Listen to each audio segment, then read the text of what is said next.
വളരെ സിമ്പിൾ ആയിട്ട് ഉണ്ടാക്കാൻ പറ്റിയതും അതേസമയം നല്ല ടേസ്റ്റി ആയിട്ടുള്ള ടിഫിൻ ബോക്സിലെല്ലാം കൊടുത്തു വിടാൻ പറ്റിയ ഒരു നല്ല ടേസ്റ്റി റൈസിന്റെ റെസിപ്പി നമുക്ക് നോക്കാം. അതിന് തന്നെ പാൻ വെച്ചിട്ട് ഓയിൽ ഒഴിച്ചു കൊടുക്കുന്നുണ്ട്. സൺഫ്ലവർ ഓയിൽ ഒഴിക്കുക.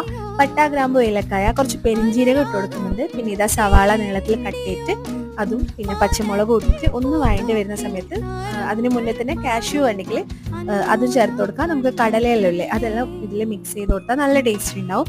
പിന്നെ ഇതാ അത് കഴിഞ്ഞാൽ 2 പഴുത്ത തക്കാളിയാണ് ചേർക്കുന്നത്. 2 3 പഴുത്ത തക്കാളി ചേർത്തിട്ട് അതിന്റെ കൂടെ തന്നെ പൊടികളെല്ലാം കുറച്ച് ഗരം മസാല, മഞ്ഞൾപ്പൊടി, പിന്നെ മുളക് പൊടി ചേർത്ത് കൊടുക്കുന്നുണ്ട്. കാശ്മീരി ചില്ലിയും എരിവുള്ളതും മിക്സ് ആക്കി ചേർത്ത് കൊടുക്കാം. എന്നിട്ട് കുറച്ചൊന്ന് ഇതാ വെള്ളം ഒന്ന് സ്പ്രിങ്കിൾ ചെയ്ത് കൊടുക്കുന്നുണ്ട്.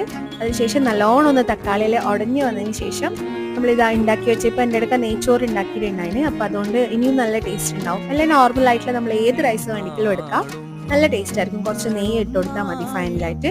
പിന്നെ ഇതാ ഗാർണിഷ് ചെയ്യാൻ വേണ്ടിയിട്ട്